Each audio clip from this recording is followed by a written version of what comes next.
Hello students, welcome to new video. पिछले class में हमने जो है आपके एक नेमिंग रिएक्शन के बारे में बात की थी, जो कि था वुड्स फिटिंग रिएक्शन। तो हमने जो है आपके नेमिंग रिएक्शन की जो सीरीज शुरू की है, उसमें हमने जो है 2 रिएक्शन अभी तक पढ़ लिए हैं। तीसरा रिएक्शन आज हम पढ़ने वाले हैं, जो कि हमारा है बोरोडिन हुंस-डीकर रिएक्शन। तो चलिए देर न करते वीडियो को शुरू करते हैं। हमारा जो नेक्स्ट रिएक्शन है वो है बोरोडिन हुंस-डीकर रिएक्शन। बोरोडिन हुंस-डीकर रिएक्शन जो कि आपके एग्जाम के लिए बहुत इंपॉर्टेंट है और बहुत ही इजी है। बोरोडिन हुंस-डीकर रिएक्शन, या हिंदी में इसको कह सकते हैं बोरोडिन हुंस-डीकर अभिक्रिया। ये बहुत ही इजी है। तो इस अभिक्रिया में होता क्या है कि जब भी किसी मोनोकार्बोक्सिलिक लवण, कह सकते हैं मोनोकार्बोक्सिलिक सिल्वर लवण, इसको कह सकते हैं। ये हमारा है मोनोकार्बोक्सिलिक। ये हमारा, जैसे हम बात करें CH3COOH की, उसको हम लोग एसिटिक एसिड कहते हैं। ये हमारा एक मोनोकार्बोक्सिलिक अम्ल है, मोनोकार्बोक्सिलिक एसिड है। इसमें हमने H की जगह पे क्या ले लिया, सिल्वर। तो ये हमारा हो जाएगा monocarboxylic of silver salt. Monocarboxylic of silver salt. Silver salt का ये मोनोकार्बोक्सिलिक लवण है, सिल्वर लवण है ये मोनोकार्बोक्सिलिक अम्ल का। इसकी अभिक्रिया जब कराई जाती है ब्रोमीन या फिर क्लोरीन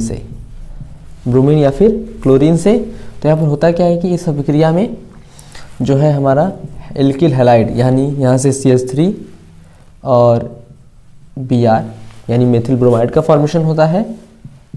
अगर ब्रोमीन लेते हैं तो मेथिल ब्रोमाइड बनता है, क्लोरीन लेते हैं तो मेथिल क्लोराइड बनता है, ठीक है। और हमारा CO2 बाहर निकलता है और सिल्वर ब्रोमाइड बनता है, ठीक है। तो जब भी किसी monocarboxylic acid of silver salt, यानी कि सिल्वर लवण की मोनोकार्बोक्सिलिक अम्ल की जब ब्रोमीन या फिर क्लोरीन से अभिक्रिया कराई जाती है, तो वहाँ पर एल्किल हैलाइड, ये हमारा एक प्रकार का एल्किल हैलाइड है, एल्किल हैलाइड बनता है और कार्बन डाइऑक्साइड और सिल्वर ब्रोमाइड बनता है। तो इस रिएक्शन को कहते हैं बोरोडिन हुंस-डीकर अभिक्रिया, ठीक है। आइए इसका मैकेनिज्म समझते हैं कि इस अभिक्रिया ये कैसे होती है। तो इसमें होता क्या है कि ये जो हमारा जो है, इसको हम लोग ध्यान से देख लेते हैं। जैसे हमारे पास है CH3COOAg, इसको हम लोग लिख सकते हैं यहाँ से। इसको अगर स्ट्रक्चर के फॉर्म में लिखना हो तो CH3C+OOAg, ये हमारा मोनोकार्बोक्सिलिक ऑफ सिल्वर सॉल्ट है। इसकी अभिक्रिया हम लोग करते हैं किससे, ब्रोमीन के साथ, ठीक है। जैसे ही इसकी ब्रोमीन से अभिक्रिया कराते हैं तो यहाँ से जो है पहले तो ये क्या होता है, ये टूट जाता है हमारा CH3COO- में, यानी यहाँ से कह सकते हैं CH3C+O में और प्लस Ag+ में ये टूट जाता है हमारा, ठीक है। और यहाँ से ये जो Br है, Br भी टूट जाता है किसमें, Br भी टूट जाता है Br+ में और Br- में, या फिर कह सकते हैं स्लाइटली पॉजिटिव या slightly negative. Slightly positive slightly negative में टूट जाता है। तो होता क्या है कि Ag इस वाले Br के साथ रिएक्शन करता है और ये जो Br है ये यहाँ पे आ जाता है। तो यानी यहाँ से हमने देखा कि ये जो Ag है वो Br के साथ जुड़ करके यहाँ से AgBr बाहर निकल जाता है। तो यहाँ से दिखा सकते हैं कि AgBr जो है बाहर निकल जाता है और यहाँ से बनता है CH3 C+O और यहाँ पे O बचा हुआ है, O के साथ ये Br हमारा जुड़ जाता है, ठीक है। ये हमारा हम मैकेनिज्म इसका पढ़ रहे हैं। पहले क्या होता है कि हमने जो है इसका जो सिल्वर सॉल्ट लिया, इसमें जब इसकी ब्रोमीन की अभिक्रिया कराई जाती है तो यहाँ से Ag सिल्वर और ब्रोमीन बाहर निकल जाते हैं, AgBr, और ये जो एक Br बचता है वो O के साथ जुड़ जाता है, ठीक है।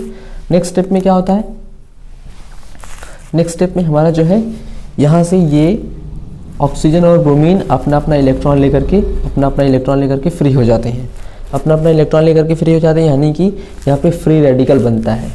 इसको हम लोग इस तरह से दिखाते हैं कि यहाँ पर जो है ये जो हमारा CH3COO और ये O है, ये अपना फ्री रेडिकल ऐसे दिखाते हैं कि अपना इलेक्ट्रॉन लेकर के बाहर निकल जाता है और यहाँ से प्लस करके दिखाते हैं। ये जो ब्रोमीन है ये अपना एक इलेक्ट्रॉन लेकर के क्या होता है, बाहर निकल जाता है।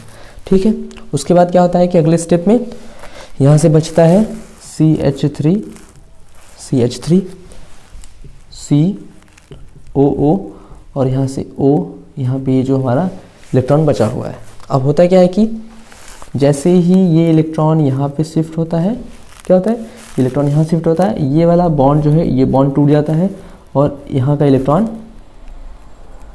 इलेक्ट्रॉन जो इस कार्बन में शिफ्ट हो जाता है। तो यानी ये टूट जाता है किसमें, ये टूट जाता है हमारा CH3 मेथिल फ्री रेडिकल में। मेथिल फ्री रेडिकल यानी यहाँ वाला जो बंद था वो इलेक्ट्रॉन यहाँ पे चलाता है और यहाँ से ये C डबल बॉन्ड O, यहाँ पे डबल बॉन्ड O है यानी इसको कह सकते हैं ये हमारा CO2 है। CO2 जो है बाहर निकल जाता है। अच्छा, पीछे हमने देखा था कि जो हमारा जब ये Ag और Br यहाँ से बाहर निकल गया, Ag बाहर निकल गया था तो यहाँ से CH3CO और O के साथ दूसरा ब्रोमीन जो जुड़ गया था यहाँ पर। उसके बाद फिर हमने देखा कि यहाँ से ऑक्सीजन और ब्रोमीन टूट गया फ्री रेडिकल के रूप में।